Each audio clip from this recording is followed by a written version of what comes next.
All right. This is the draft season podcast. We are back for a very special episode. This one is really going to hit home for a lot of our listeners. This is home for us. Town business. Town business, Valley Stream, whatever you want to call it, the filthy stream. We're here. We are representing today. We have a very special guest, our boy Victor Ochi, Valley Stream legend. Talk to him real quick for us. What's good with y'all? I'm glad to be on here, man. Let's talk. I'm ready to pop some shit and talk some sports for real. Yo, Ochi, man, appreciate you for hopping on here, man. Seriously, we was talking about this before, but it's super important for us, especially like 2020 been like an insane year. Yeah, you really don't know like what turn, what punch is coming next. So like we really got to be in this mode of like letting people you appreciate them, and like especially like somebody who, for you guys who don't know, this is Victor Ochi, NFL player.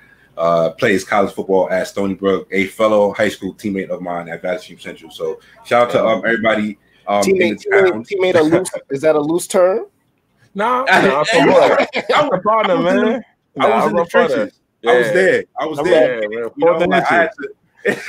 was, and like whatever. It's cool, but like I had the task of trying to chip that man on a like when I was playing tight end on scout team. Like I was there, so getting cut. Yeah, man. Vic, just a little background on Vic. I'm a native New Yorker.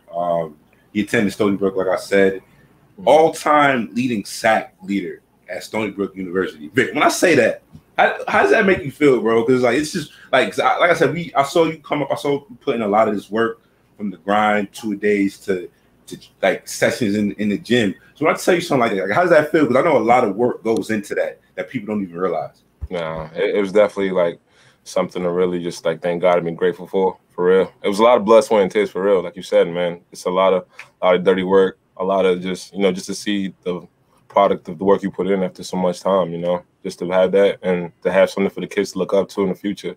I'm grateful, man, for real.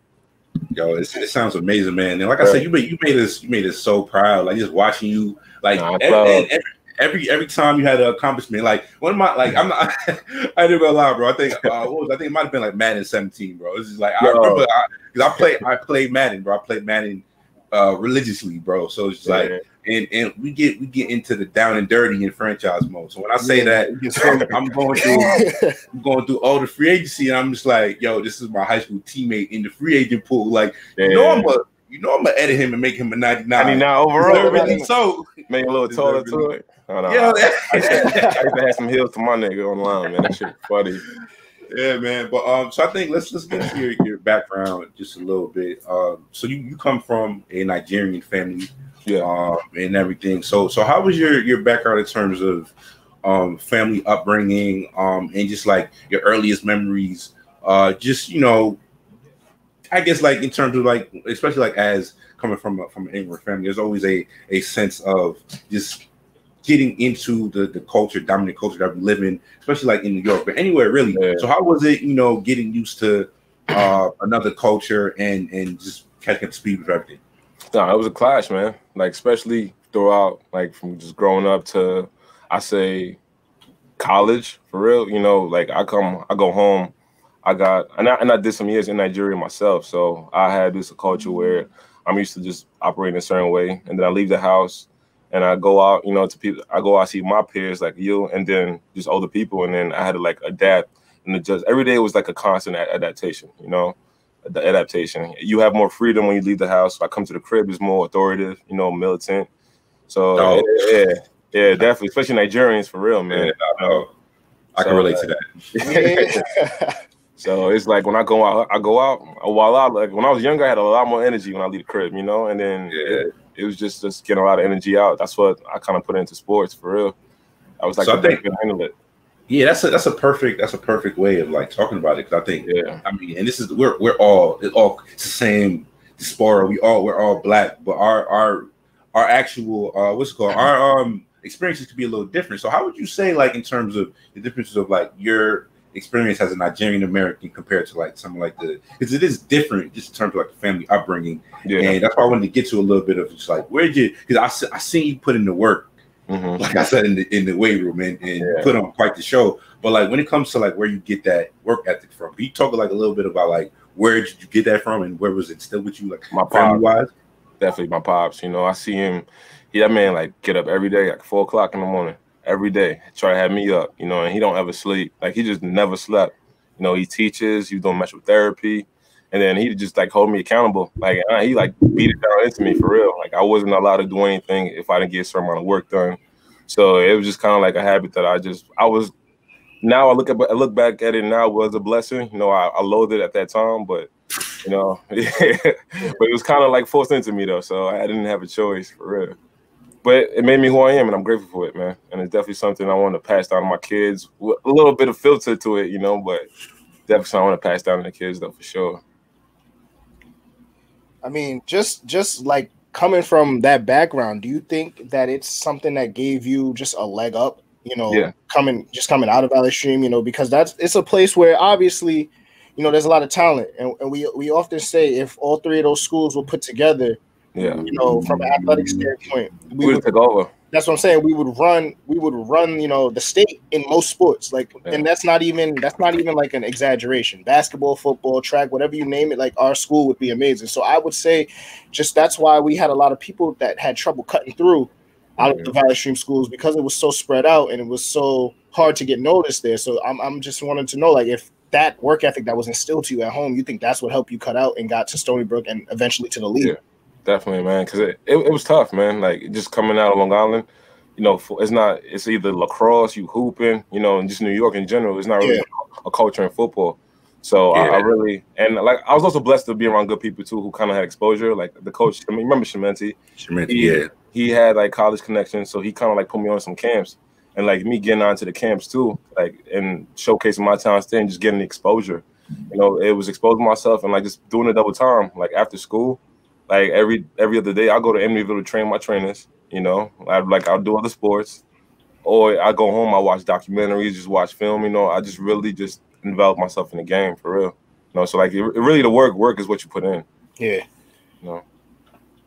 So I think in terms of like you said, in terms of growing up in Valley Stream. So when did you move to the Stream? And like I said, as somebody who moved to Valley Stream, I moved to Valley Stream in like in 3rd grade, and you don't realize this, but I can speak on this like being older now. But it was super great for my development in terms of like being in an area like that. You know, we were around so many talented people that we went to school with, and you don't realize it, but like looking back on it, you could say like, wow, you don't really know how many, like Brad said, it was so much talent in that town. So when did you move to Valley Stream, and like, what would you say the effect Valley Stream had on you as a person? I came around 2007. It was Memorial, the last year Memorial. 9th grade and was that 8th grade? 9th grade. That's about the time I moved there too. Yeah, so, I came from Queens. But like, listen, man, like everybody was. You had like we were so diverse. You know, the community was so diverse, and people had so much like talent and passion. 2 different things. We had lawyers, we had athletes, we had doctors. You know, we had performing arts. And everybody was just like, I feel like we all had like the same mindset in the way everybody's wanting to get theirs. You know, and we would like the personalities that were in there, the way like everyone would express themselves in every type of way. Like it's just everybody was just confident who they were, and then they just went out and did their own things. And like you see it today, you know, you got people who you got like me. I thank God I played the league. You got Jeff and them. They got the whole clothing line going on. You know, they mean all these big time guys. You know, business minded people. I had. Like you had Richardson, he was out there working at Louis Vuitton. It's a lot of talent in the street. Right, Jamal and them, like everybody, like y'all all hustlers, man. Like we all out here hustling, man. That's what. So like even staying there for 1 second, because I saw something recently, and it kind of, I don't think it was too surprising when I found out about it, but it kind of blew my mind for a sec about Central High School specifically. Was recognized by the New York State Education Department for having like the highest percentage of Black male graduation in the whole state. So I think it was at like 90% graduation percentage. So like and I didn't even know what to make of that, because that probably takes like some real like case studies to break it down and find out why exactly is Central graduating more Black males than any other high school. And do you like just like trying to theorize, like do you think like what do you think is that reason? Because obviously it has to be something that they started while we were in school and it was passed down to something like the last like 5-6 years, whatever, like decade since we like basically in school. So do you have any like theories on that? Upbringings, probably just the way we all responded to like authority in a way as well. It just, I feel like amongst our peers, a lot of us didn't care, in any way, and the way we would express it was just like through the work we put in for real. But like a lot of there was a lot of just open-minded, like, and particularly our generation just in general, man. I feel like we're just like a lot more open-minded and just willing to like go after what we really love, and like figuring out what it is. People don't do that nowadays. People just want to just go based on what their parents tell them, you know what I'm saying, or just follow the system. Like I feel like we all just had the courage and just the desire to go after our passion and do what we really feel like is in our element. Yeah. So I think you started playing. When did you start playing football? 2000. Probably the next. I got the 9th grade, 10th grade. So yeah, you had 2 years of football experience before you went to college, right? That sounds about right. Which is crazy. Which is like, it's insane. And like that's what, like, specifically when we talk about you, and we'll get into like your history after college and in a little bit.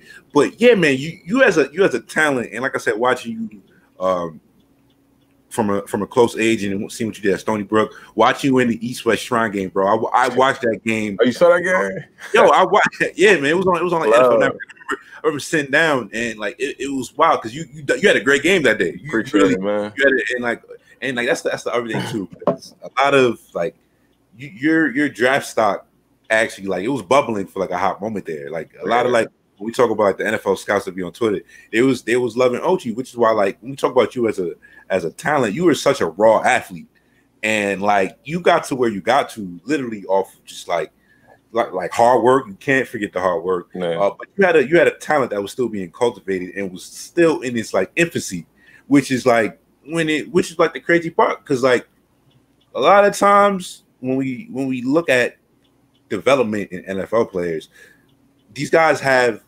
specialized training from an early age, and these guys have these repetitions. So it's just like, how do you think you overcame the advantage or the disadvantage you had of not being like a football lifer like some other athletes? Yeah, besides like the work, honestly, just the people I had around me. I had like from my parents to like some like people I call my mentors, and just even friends. Like it was always positive. They always check me whenever I slacked off. That's hard. That's rare nowadays. That's important too. Yeah, because a lot of people have just people around them that they're there for the ride. So yeah, we doing what you're doing. So like you need people that's like, yo, you're not hitting the practice hard enough. You're not training hard enough. Or even on the other side of it, you're not focusing on the things that's going to allow you to get those things done. Yeah. So you just have to have like the right people in your circle. So I do agree with that. Definitely though. That was really the most important thing though. They just teach me and they brought me a system. Like at 15, 16, I'm worrying about like my diet. Like I said, they had me watching film, just little things like footwork, core, a lot of things you wouldn't learn until you get older. I had people tell me that when I was younger, and I took advantage of it. So I think in terms of, all right, so after high school, you end up getting a scholarship to Stony Brook. What's your major? I don't think I ever asked you this actually. Health science. Health science. Yeah. Health science. Oh, she's also like ridiculously smart. So like, so you mean to tell me, man? Come on, brother, because I too was a D1 athlete. So you mean to tell me that you was taking care of them health science classes and going to practice? Negative. Yeah, that's what I was out there wasting my time, man. For real, straight up. That's what I'm telling you, youngest. Do what the hell you want to do, and you don't waste your time. Because come on, bro. I was not gonna my sport wasn't even half as demanding as a money making sport for a school. No. So I know how that goes. So I'm trying to figure out like there's no way. Your fall semester was a dub. Nah, it was bad. Yo, and like I think about this like regularly. Like I worked a job like while going to school, and like finding time to do my work would like be difficult or like just strenuous. So I can only imagine like. So imagine, and a lot of these athletes also have to get a job. It's not even like you have to do the job, school, and then and your sport. Understand, like I said, you played on the D1 level, so you know how like sophisticated just learning how the game gets, or just on the next stage. So that takes time. Now you're learning it, and then you got to execute full speed. That's a different type of learning. And then on top of that, you still got to go to school. You can't be thinking out there too much. That's one thing. Like when you thinking, you moving slow. I don't think people understand that. You gotta. It's a synergy of like literally like mental reps and like training your body to do what's right. But I think so. Staying there actively, because I think that is something we did want to talk about in terms of the difficulty of being a student athlete, especially now. It's even as inflation happens and the cost of living rises, it gets even worse than like student athletes in like the 80s and 90s. So I think what I wanted you to explain for us and some of like the listeners we have, take us on into your redshirt freshman season. So I think explain to the people what like the redshirt freshman is, how did like that decision get made, and what were your days like in terms of like, it's a lot of preparation physically to get yourself prepared for the next level, and like you said, learning the game, film concepts, making sure that when you do step on the field for your redshirt freshman year, you're ready. So take us into that whole year when you didn't play. So like pretty much your freshman year essentially is pretty much your only year to be an actual student, besides the athlete. You took the year off from games. You were allowed to practice with the teams, lift with the teams and all that, but you just weren't allowed to play with games. And they would like pay you back, like give you an extra fifth year at the end of your graduation date, So I would like, how it was for me, we'd have our practice Monday through Thursdays, and then that's when my weekend start was Thursdays. We'd have to like go to all the home games. We couldn't travel with the away. Whenever they had away games, we had the weekends off. So it was pretty chill when I got there. And they really hopped on school. And the lifts, we had like 5 a.m. lifts every time. Like the workouts, like I'm telling you, they used to set us up. Like I remember my first time, like all the younger ones, they had like the food, the oatmeals and all that in there, and we like smashed the food up. Like we thinking, oh, this shit is new to us. I never had it. The OGs, it wasn't making us for that. It was giving us nah, the OGs out there eating a little fruit and all that. We out here stuffing our stomachs up, man, throwing up. I can never forget the first workout we had. That first red shirt workout. Man, it was how was that? Man, it was pretty much trying to weed out the fat. It was a lot of conditioning, just running hills, like wheelbarrows, like all types of stuff, bro. It was torture. Those hills will make a man out of you. What? It would, man. And that's the thing with school. When you first get up there, you're like we was in the crib. We had our parents was stricter than most, but when you get out there, it's just everything is in excess. Yeah. You got everything's excess. The food's in excess. The women are in excess. Like anything you want to do is in excess. So it's just like to try and remember to center back to your training is where it gets crazy. So that first practice is where you learn if you got it or not, because it's gonna hurt regardless. Yeah. Nothing you can do is gonna make you prepare for that first practice that they give you. But if you get through it, you belong, and then you start to see the people next to you wilt. And then that's where the confidence comes back, where like I'm built for this. Mm-hmm. But that freshman year is tough. Yeah, it's humbling because it's like everybody was the best from where they came from. That's basically what you learn when you get to like that level of athletics, is when you get everybody was the man in their high school on this team. Mm-hmm. So now you got to figure out who's the man here. Like every competition you go to, everybody was the man. So now you got to figure out who's the man on this level.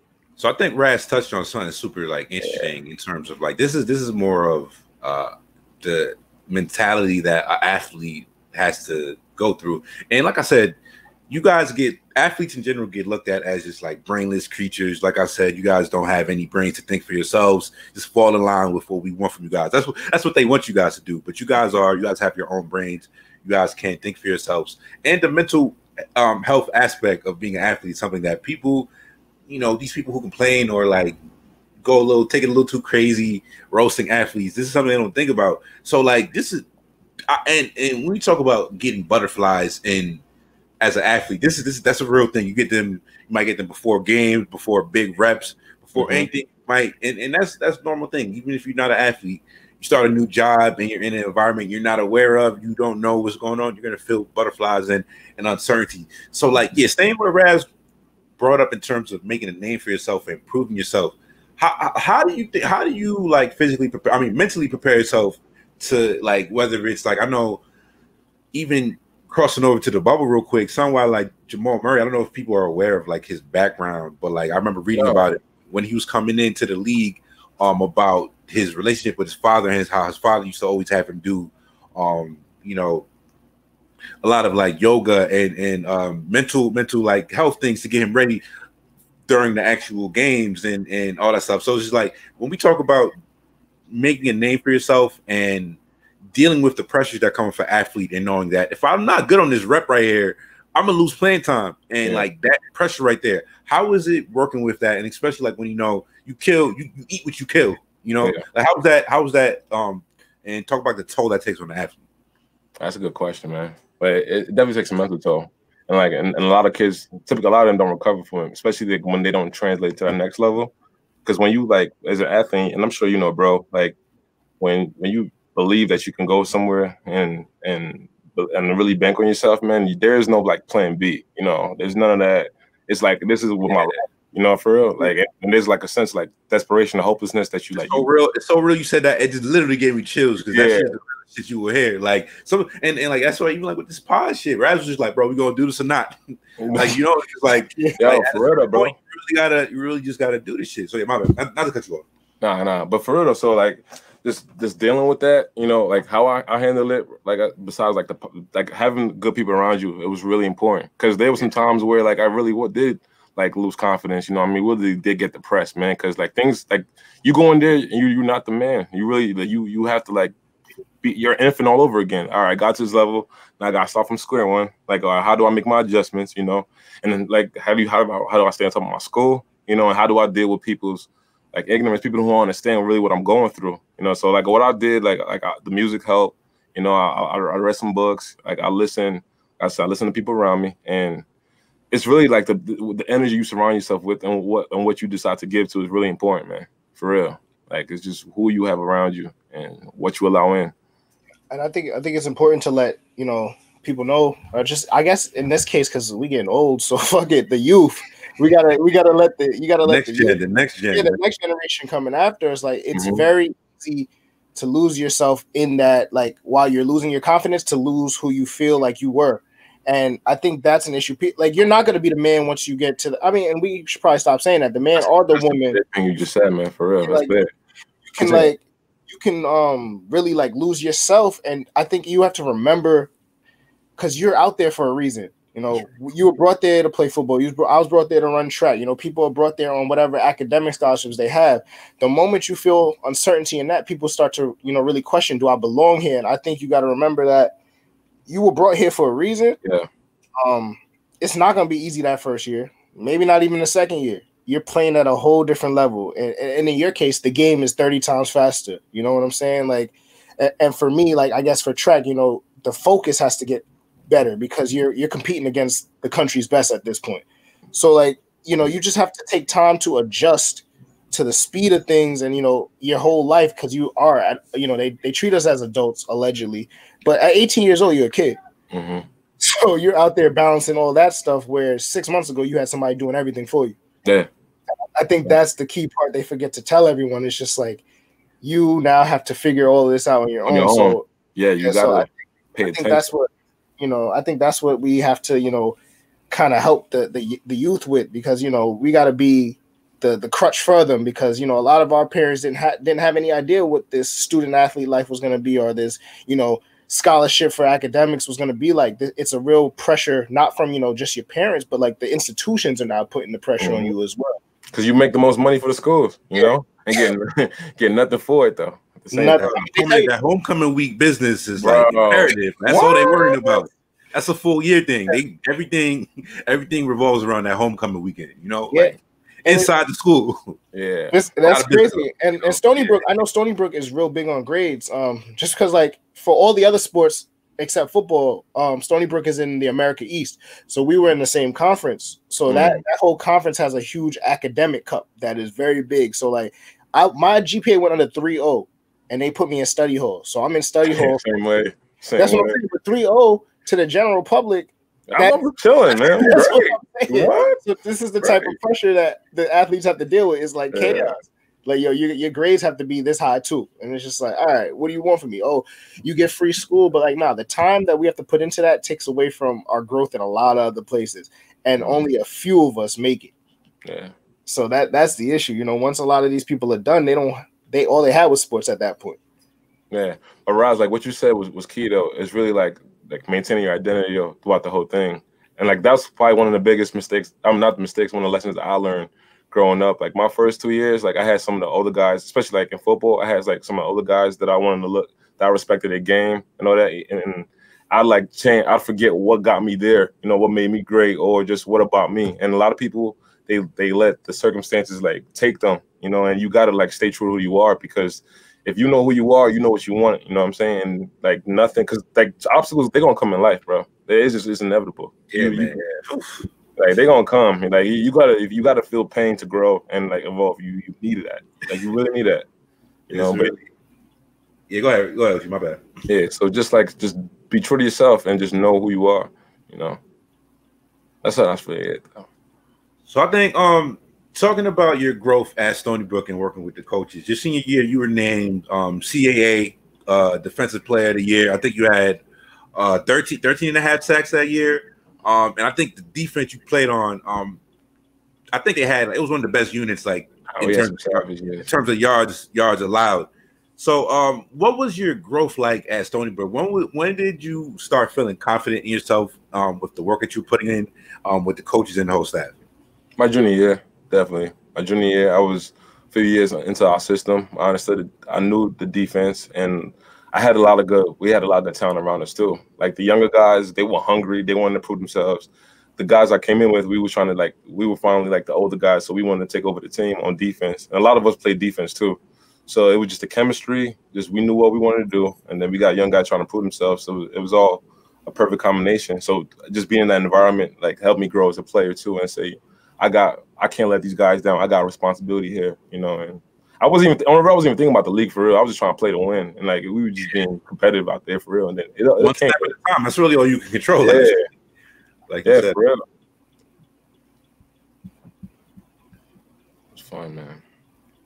So I think even moving forward after that, I think after your senior season, you were invited to play in the East-West Shrine game, like I mentioned earlier. And you had the whole experience in Indianapolis for the NFL Combine. So what was that like getting that invite to the Combine, which is like, it's insane. Once you get the invite to the Combine, you're like approaching like my player like levels of like, oh, like pinch me, this shit is actually happening. Yeah, so man. Take us through that. I don't know how long that whole was it a week there? I'm not sure exactly how long. About a week. The drills and the interview process. Take us through that in terms of like once you got there, preparing for the Combine and everything that whole week. Yeah. So when I got there, believe it or not, the easiest part was the actual Combine itself. So yeah, that was the easiest part for real. The rest, man, it was straight interviews. You had your public interviews, you know what I'm saying, where you had like the scouts and like the positional coaches interviewing you in the public room. And then you have like your private meetings where it's just you in the room, and then you have the general manager, you got the assistant, the head coach, your D coordinator, positional coach. They got you drawn up all types of stuff on the board, asking all types of personal questions. You just have to take it. You know, one of the days we had a drug test 3 o'clock in the morning, and then that 3 o'clock in the morning. That 3 a.m. drug test. At least in college they give you 6 a.m. at the sports center. Damn, bro. 3 a.m. So like insane. Random. Right? No. We all knew we was getting drug tested. You know, going into it. You didn't know it was gonna be at 3 a.m. No. They told us the day before 3 a.m. 3 a.m. Like what? I don't feel that bad. It was like 9 o'clock. We found out. Like, you know what I mean? No, it wasn't that bad. It wasn't. It was, and then the medical stuff really like let you have some like surgeries and whatnot in college, because you know like if they want to make that investment in you, they got to make sure everything. Yeah. Just the waits for the MRIs took forever. The MRI itself, and then when you get evaluated by the team doctors from each team, it's you in the room in just your compression shorts. Got guy body for body part just yanking on you, making sure you good. You let you. They taking their notes down. You know, you let them measure your height, weight. It's just you. For the most part, you're in compression shorts. It's really like it's really like an auction. That's why they call it the underwear Olympics. Literally, it's an auction for real. You know, you had the number on it. Sound like fucking cattle, bro. It's like it is trying to get out. They mention your height and weight. It's like a U, and there's a room full of just coaches, you know, that 235, 6'2", number 41. Not even about my name or nothing, you know, number 41. And then they look at them, I guess the numbers on the charts, you know, but it was crazy. Did you go ahead? Now go ahead. But I saw like all the coaches that I saw on TV though, so that was cool. Like Rex. That's what I wanted to ask you about. Like, did you get any? We're gonna talk about the specific coaches you had experience with, but because that was your job interview. The same way we're gonna go on a job interview. It's the same dynamic, except there's a lot more on the line, like for yours. And like I can remember sitting in like a job interview and like getting caught off guard by like a question. So like one of those questions where like it literally like your head scrambles for a second, like, wait, what did you ask me? Like, did you have anything strange? Like, we know the stories about the wild shit they asked. Yeah. Did you get anything like wild asked to you, or like something that even made you like do a quick little side eye? Like, what you asked me that for? Not personally. I was just more so shocked at how much they knew about you going into it. Like they were pulling them some shit about me, like from like Valley Stream. What they say? What? No. It's like we caught that nigga at Green Acres Mall. like just the coaches. You cut math on like third period, like nah for a bendy. Yeah, like he brought up like one of the coaches like brought up Cementi's name and how I guess he just he was trying to he's like how Cementi doing like shit like dumb shit I did freshman year in college. You know, like one time one of my homies and I like we took like some condoms from like a broken vending machine. You know what I mean? Like some shit like that. Freaking the GM brought that up. I'm like, yo, I wasn't even locked up for this. You know what I'm saying? Like, that's petty. That's petty crimes. Come on, yo, for real. Like, but they know everything though about you. They really know everything about you. That was like the one thing I said. Oh, all right, that's impressive. But nah, nobody asked me no crazy shit though. No. Like, nothing like that. Thank God. I don't know how to respond to for real. So we know like the things they ask like that's Brian, and it's like something like that. You ask me something about like my mama like that. I'm like, yeah, I'm bound to just walk out like I don't know how I'm reacting to that, man. For real. No, you really never know how you're gonna react to that. So I think moving forward a little bit, and I read a super interesting article, and it really talked about this theory about how. Basically, the theories about in the NFL how the higher draft picks are like given a way longer leash to succeed in throughout the actual economy of the NFL, basically to where you had like GMs. This is a big investment. You're talking money, so those higher picks are going to get those more opportunities to grow. Inside the article, it made a lot of great points talking about this in terms of you got your guys like Kurt Warner, you got your guys like Arian Foster, Brady, these guys who were Marcus Colson, guys who were late round picks who needed a break to even get that chance to show that they belong. But like in terms of like competing, like I said, that whole staying on that mind state of an athlete, and when you got to that next level in the NFL, how was it just mentally preparing yourself and going against guys that you might have like inside your head? This is an athlete thing. Like if you're on the field and you don't think you're the best, you're kind of going to be food out there. Yeah. So it's just like like I said, coming back to that mental belief and everything. But like just in terms of going against or just the politics in the NFL, like what did you learn from that being in like inside of these buildings as you were going back and forth? It's beyond like it's definitely like an adjustment you have to make.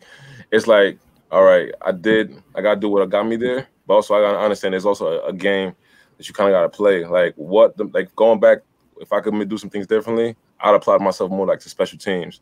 It's about bringing value in different things, you know, because like what I did, they drafted, like I said, they put a lot of investments into guys, you know what I'm saying? The draft picks, you know, who were able to deal, who had a lot of room for error. I was undrafted, you know, so my room for error was not as large as the other guys. I thought because since I balled and I did my thing and I brought the buzz out, it was enough. But at the end of the day, though, like the money gets the love out there, and you got caught in a roster bubble, and like exactly. It really wasn't about your talent. And like I said, when we talk about cultivating talent and you being a super raw athlete, like in certain dynamics, like a lot of times they're just looking for the replaceability and getting that next hot body in there. Younger. So yeah, younger and all that stuff. But it's just like, you know, and like even when I thought about it, because like it was wild. So one of the craziest moments ever is like, I don't know if I caught it live, but I definitely saw the clip floating around where like Mel Kiper was asked by Kevin Nagandi on ESPN, and he's like, yeah, Victor Ochi, look out for him in the top 3 rounds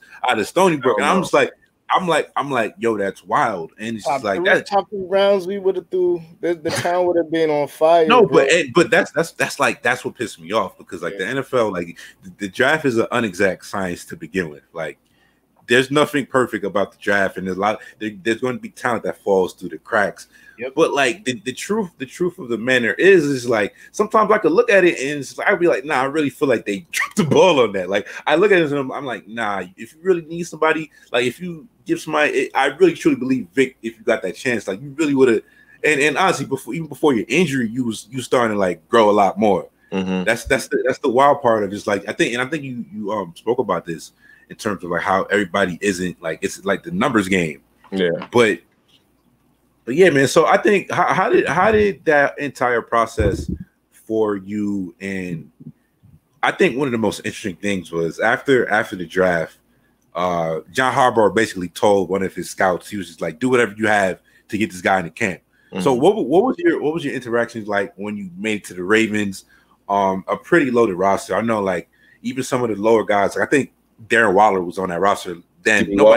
Darren Waller was on the roster then. And a lot of, I think was Steve Smith in camp that year? His last year. That's his last year. Last year. Right behind mine, man. What was it? Yo, that's crazy. Yo. So what were your interactions like? And even before not to get you my long-winded ass, but the wild part is like you got picked up by like teams that know what they're doing. That's the crazy part to me. Like they saw something there. So it's just like we talking about like even Monday Night Football this week, Chiefs, Ravens.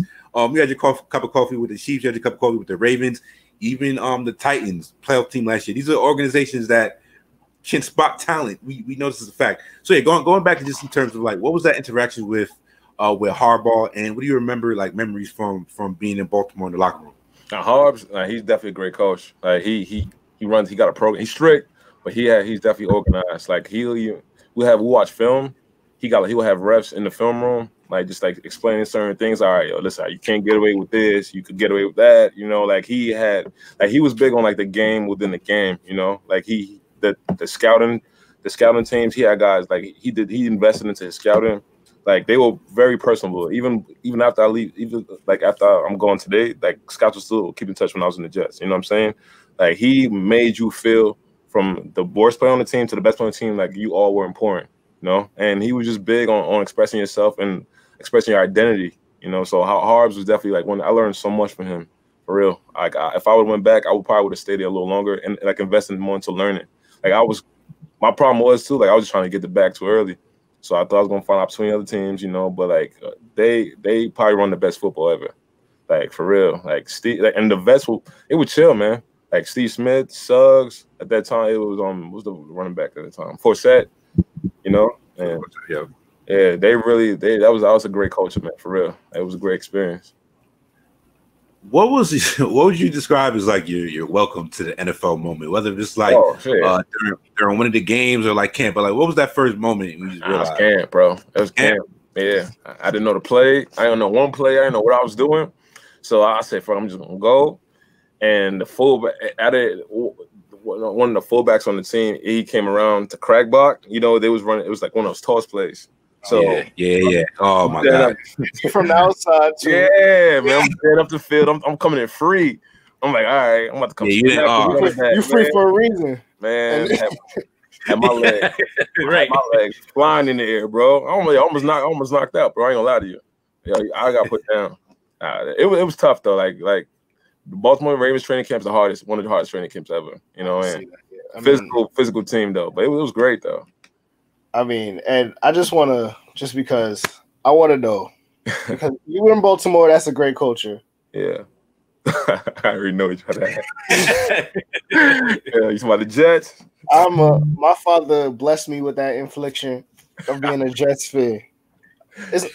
Or affliction, sorry, for the listeners. And how was your time with them? I know we skip it over a patch, but we got to go from first to worst. Yeah, we got to get straight to it. Talk to me, man. Night and day. You had more freedom, but it was just seems like the issue. Yeah, like from the front office to down, bro. Like people like got new guys who come in every day to replace different guys. Like they kind of didn't have an identity. They didn't know what they wanted to do. You notice these things as a player. Like you do notice these things. Oh yeah. I mean, we noticed it as fans. So they had no idea what they were doing, man. They didn't know who to trust, and then just certain plays just felt like, that needed to be checked a little bit, weren't checked by the older guys, and just a lot of things, bro. It was not a unit. It wasn't a unit at all, bro. It wasn't at all. It was bad. And I can see that. My father, he's been with them like just on the radio side for like 20 years. So just even from that aspect, like you're just like, man. Oh wow, I didn't even. Yeah. They compensate top down. Like, that's but I mean, ESPN Radio is great, so that's no issue. Shout out to the Jets. Shout out to yeah, we're not gonna slander the organization, but just from a standpoint of, we just gotta get some continuity. Like there has to be some semblance of this is what's gonna be the Jets way. They got to change ownership. For real. Got to change ownership from the top. Yeah. That's what it's gonna make me. You're gonna make so much money in New York, you know what I'm saying? The MetLife, same thing like with the Knicks though, in the Garden. Like you're gonna make so much money off it. It don't matter if the team's successful or not. I mean, is that the truth for the MetLife though? Because it is in. They still sell tickets, man. Jets fans are really packing them stadiums up. Yeah. Right. CDLs. They sell. Jets got truest fans. They got real fans for real. Yeah, clearly I'm still here. My pop's Jets fan. Like he was big on the Jets, man. Yeah, man. It's painful. Who are you a fan of? Big Blue, man. That was my Giants. He loved himself. He loved himself. Yeah. So I think even like I said, going back to time you spent in Kansas City, and I'm not sure timeline wise if you interlapped or swap time with Mahomes, but it was around that area. But do you have any memories in terms of interacting with Andy Reid and that whole staff in Kansas City? And like I said, I think Tyreek Hill was definitely in that team before he made a name for himself. Yeah. Around there. What do you remember what do you take away from your time in Kansas City? It was cool, man. Like, so I got there towards the end of the Jets here. They picked me off the practice squad going into the playoffs. So I was there throughout the playoffs and then before OTA started, like right when we was on the field. So we was there for the workouts. And man, it was definitely kind of like similar to Baltimore in a way, as far as like just organized and but the locker room was tight. Like the players like ran that locker, man. For real, Andy Reid kind of let the players like run things. He's a smart offensive minded guy, but like Eric Berry, bro. One of the greatest leaders I've ever met in my life, man. Shout out to Eric Berry. Legend. That man, a legend, man. He is a legend. He's a legend. Real Smart guy. Yeah, Tyreek was baller. All of them, Marcus Peters, Justin Houston, Tom Bali, all of them, man. That was a squad. That squad was loaded. D4 was on that team too, right? I think D4 was like that too, man. Who was running back on there? At that time, it was Jamal. Jamal got hurt, but he was there. Jamal, man, that was a football player, man. Yeah, damn. I put some bread in my pockets. Yeah. Fantasy, you always for sure. You gotta draft it. Top 5, and then that ACL going, you're like, Yeah. But shout out to Jamal Charles, man. That was that was a good team. So you was around a lot of real vets, a lot of real pros, and a lot of real talented people in your stint in the league. Mm-hmm. It was fun, man. Definitely a good experience.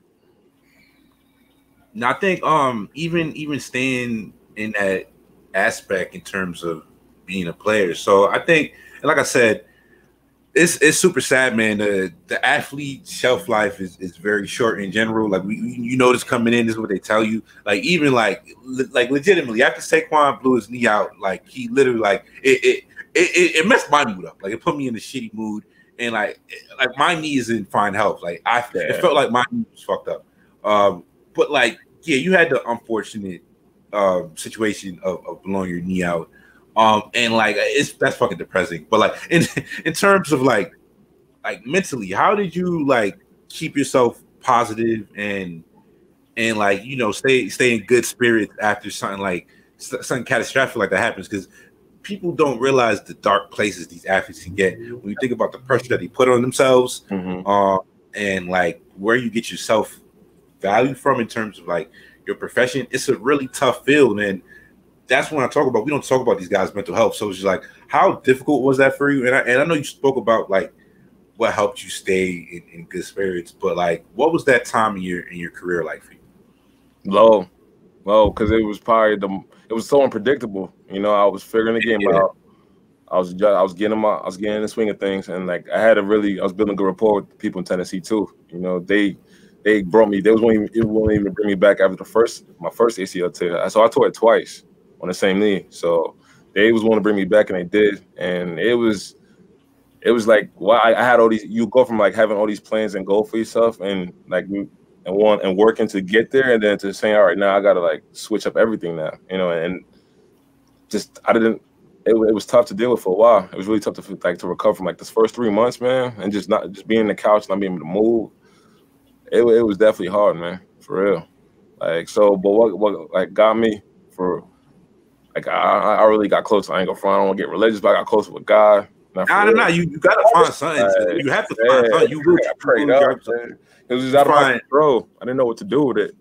No, like and something like that stuff, like mental stuff like that. And it's just like, bro, I think one of the most sad things ever. Raz, you've probably seen this, bro. And it's been happening for like years. With Delonte West, bro. I think even like one of my, I got a friend that lives in the Dallas area, and he put me on game with this like years back. So it's just like when I see it popping up, it's just like you don't know, like but stuff like this can lead you into a dark twister of just like a turn in your life. So it's just like you say you find religion, it's just like man, you could find like a lot of people turn to drugs, alcohol, like in a lot of like unhealthy vices. So it's just like it's a great thing, and not to like stop and cut you off, but it's just like people don't have these conversations. It's not, and it's like going like to the next athlete. It's just like you have to find something to where like will make you like bring your spirits up again. Yeah, like I went from like reaching my dreams, tasting my dreams, to like feeling like I had none. You know, like because I'm thinking to myself, man, I'm undrafted, you know, and then I'm hurt now. You know what I'm saying? So now what I had working for me when I was young, but it was just a lot of like you got to like start over. You know, like you invest so much into it. Like I said back earlier, like there's no plan B. There's none of that. So like there's a hopelessness you get after it when shit doesn't go your way, because that's the reality. Things are not going to go your way. You know, it's really not. And like even like I relate to this, like the pandemic hit us all in such crazy different ways. And it's just like I relate to that, and it's just like I haven't been in your situation, but when you talk about like bro, I had a job offer at the beginning of the pandemic, right? And like everything was falling out. I'm like, oh, shit's going great, right? Everything like when shit's going great, and then like pandemic hit, jobs off the table. I'm just like literally I had no control over that. So it's just like you gotta, and like I got laid off myself. I mean, from a job that I believed was my dream job. Like, and I think it hit a lot of other people too. Like even like these leagues that had to fold. I mean, just to segue into that, like XFL, man. Yeah, like for you, the same thing happened to you. Like you were getting back on track towards where you want to be, and the pandemic, even took that away from the professional athlete. So, I think it's kind of one way to tie like how crazy this year has been. For everybody, it don't matter.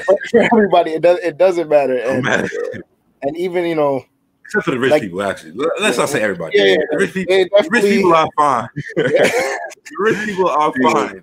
People definitely got richer this year. Definitely. Yeah. So they good. They not struggling at all. They good. So just with like being an athlete and that sense of not having a plan B, when the XFL kind of folded this year, what kind of toll did that take on you? Oh yeah, it made me retire. Like for real, I had to walk away. I'm turning 27 next week. So like I'm not getting younger. And it's like I was 2 years out prior to because of injuries. I was like in the politics don't change. The politics don't change the game. So I just have to be real with myself. It's a lot of who you know. Yeah, a lot of who you know. And that's just not even just like sports, it's life in general. Who you know and the value you bring, it's just you can't go without the two at all. So like, but my thing is though, as far as that goes, is just like really going back to like your element, you know, like one thing I would say that all young, especially the younger guys, like who the COVID kind of like changed everything for them, like just having that willpower as an athlete, just being able to push through, you know, having the work ethic that a lot of people, it's just, that's not a common thing, you know. If you could find something that you really like, you're willing to go through any measure, like, you know, no matter how the obstacles come your way or not, like because if you can believe in yourself and love what you do, you go off everything. Like there's nothing that can stop you, you know, nothing that can stop you.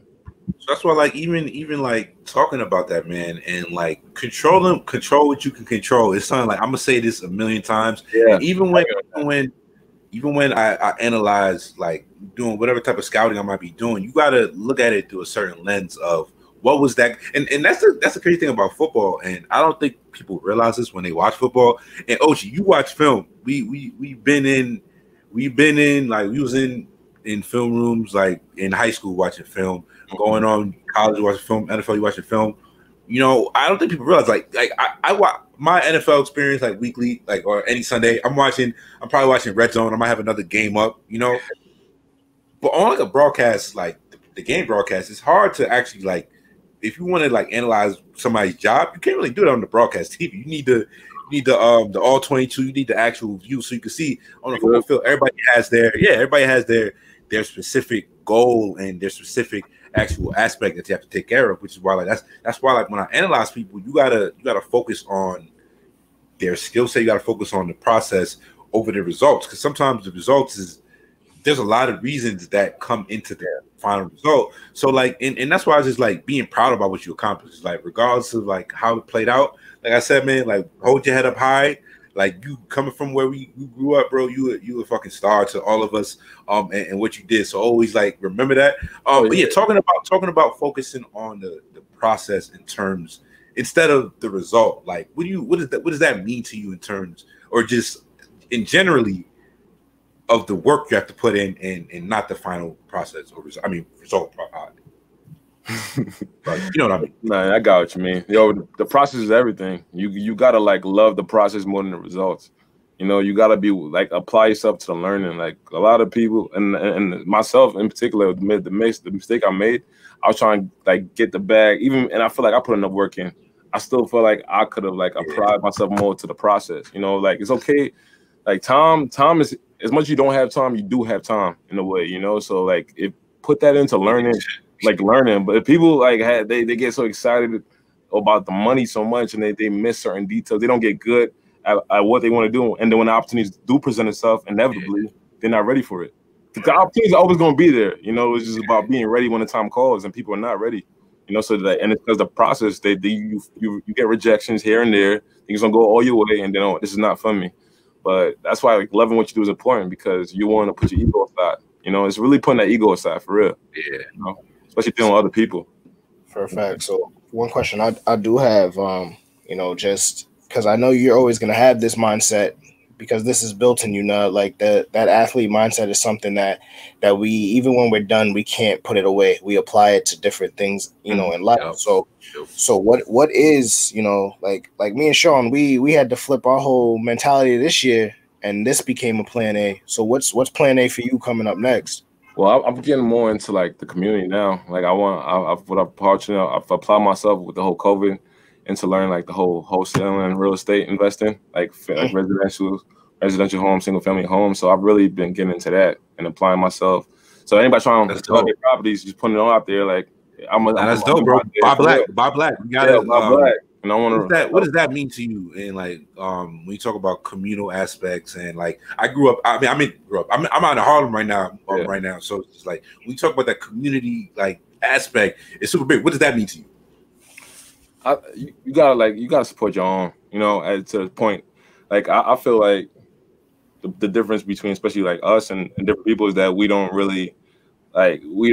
have so much faith in ourselves as much, you know. Like you look at the Jews, you look at China, you know, white folks, you know, they take care of their own. They invest into themselves, you know. People, I feel like we try to, like, not everybody, but like some of us try to be like others too much, and then they don't try to buy into, because we disconnected. We disconnected as a community. We've been conditioned to think that that's the goal. So now we're trying to buy into that goal instead of buying back into us. So that's definitely an issue. We could talk about that for a whole. As a community, like it's facts though. It's facts though, because as a community, like the community been fragmented for so long. So when you think about why is it like this, it's like it's been in the works for so long, man. That was the plan, though. That was the plan. So. This ain't no accident. It is not no accident. People have to be aware that listen, that you have to recondition. You got to change the way you think and look at the world. You know, it's all perspective at the end of the day, and it's about what you believe in. You know, if you go ahead, bro. Yeah, go ahead, my bad.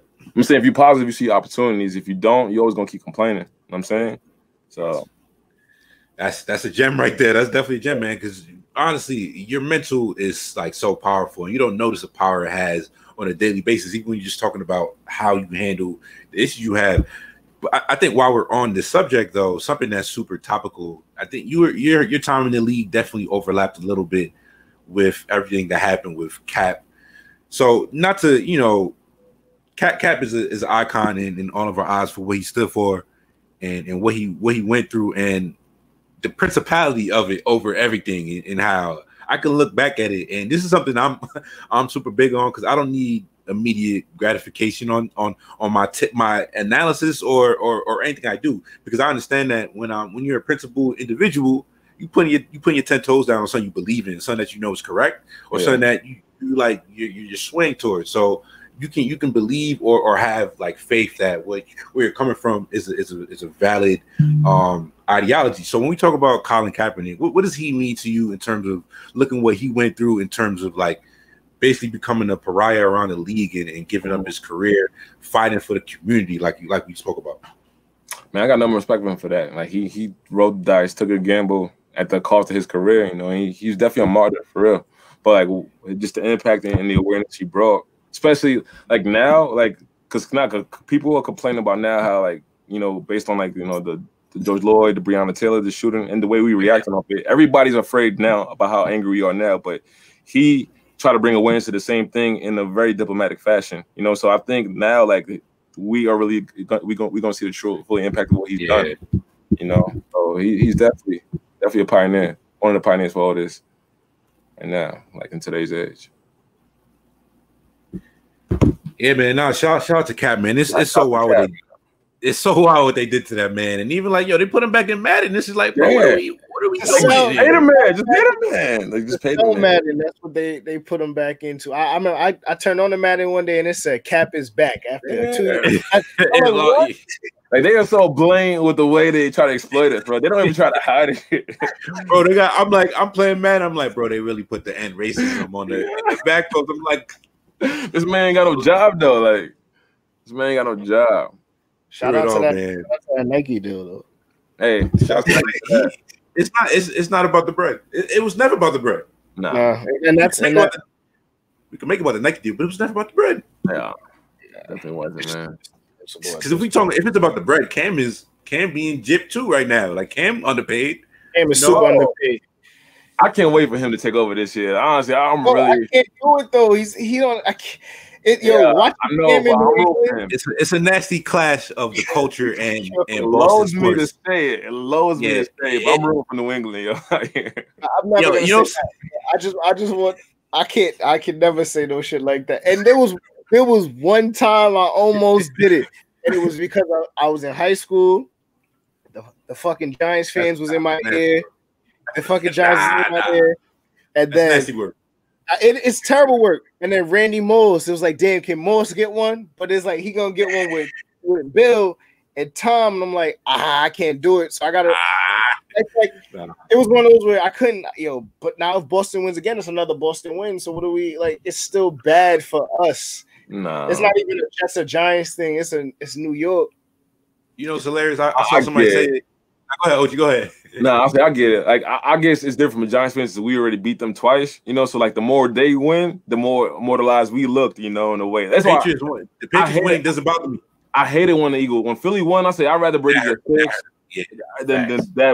What for years? You know how much shit out of here from that? From Eagles always had that on Philly fans, so I got family in Philly.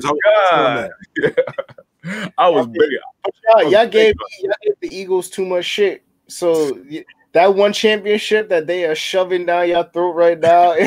Not today, bro. Till today, I'm still hearing it, man. Gotta hope the Cowboys stay bad. Don't get the Cowboys still bad. Bro. Facts, bro. Facts. That'd be horrible. That's another one they pimping out. Prescott. They not. Like, if you sit here and hand out what he's done, you know, like, all right, yeah, he hasn't won and all that, but if you want to see his resume, like, he deserves to get paid. Yeah. He earned his bag already in my eyes. So I think one of the final things before we get you out of here, Ochi, and like I said, man, shout out to you for hopping on here. But we do need, this is a very important question. We have a professional edge rusher on the show today. So we would be remiss if we did not get your Mount Rushmore, your top 5 favorite defensive linemen in NFL history. Top 5. Are we doing his top 5? Just favorite or the top 5? His Mount Rushmore, like who are the best? Yeah, I think you can. Whatever we'll follow you on that one, man. I'm not even tripping. I'm not even tripping. Top 5, I say like my favorite. I like Aaron in no particular order. I don't know 1 through 5. I just know my 5. Aaron Donald is definitely in there. Got to put Aaron Donald. Guys, he's a GOAT. That's what you do. I'm gonna be biased. I gotta put Michael Strahan in there, man. Michael Strahan is my dog, man. That was the bruiser. And a media legend too. A legend in 2 games. Yeah. You gotta put some respect on Strahan name. Him, that's tough, man. There's a lot of dogs out there. I gotta give it to JJ. I gotta put JJ in there. Gotta put JJ. He won the greatest end season ever, so he has to kind of be on that. Yeah, list. I guess. Julius Peppers though, man. Julius Peppers might be the greatest though. I gotta say Julius Peppers though, bro. Like he was catching picks, getting sacks. You know, gotta be one of the most athletic dudes to ever play in the NFL. For a fact. And then 5, I'll throw Khalil in there. Khalil Mack. Yeah, all around. Yeah. You know who doesn't get the love they deserve? I think like we've just forgotten him. But Freeney. As far as what though? Pass rushing or DN? I'm just going after the quarterback. Oh yeah, yeah. Shout out to John Abrams too. Abraham. We gotta. Oh yeah, there you go. He gave just a lot of work. You can never front on him. Abrams a dog. There's a few. When you put pass rushes, man, it's a different list out there, man. That pass rush game is filthy. But if you was trying to, I think you was putting together just your full package as a DN. Yeah, right? Pass rushing, man. I don't know. D-Ware, Vaughn, Chandler Jones. You know, Chandler's them Bosa boys is. Prayers up for Nick. For his knee, not for his Trump stuff, but them Bosa Brad, you got any final questions, bro? Man, I mean, again, I just want to thank you for hopping on here with us. But lesson the show for a fact. This is a Valley Stream Royalty episode right here. This is going to be one of my favorite episodes that we've done, and probably will live on for that. But I just want to know. I mean, it's a cliche question, I guess. But like, when you signed that first deal, what was that feeling like? Everything. I said great question. I didn't even think to write that down, but honestly, facts. Yeah. Thank you, man. That's why you hit, man. Definitely shed some tears, man, for real. Like just all the work I put in, just the ups and downs, just everything was just worth it, Like that was big. Probably the biggest feeling though was like me playing on the Jets field, being activated and like seeing all the people that helped me get to where I get to, just like seeing all like the product of our work out there, like the people, just having people that believe in you and going with it, like that was like my thing. Like you banked on me, you were right, So like that was everything for me. Man, but once again, I think this was a great episode. If you were listening to this on a live stream or you're checking this out on the podcast later, appreciate you, and I hope you did enjoy this episode today. One time for Victor Ochi on the show. Thank you, my bro, for hopping on. Like I said, man, you made the hood proud. It was amazing watching your story, and like, at the end of the day, we all looking up to you. And honestly, bro, we gotta get you on here again in the future.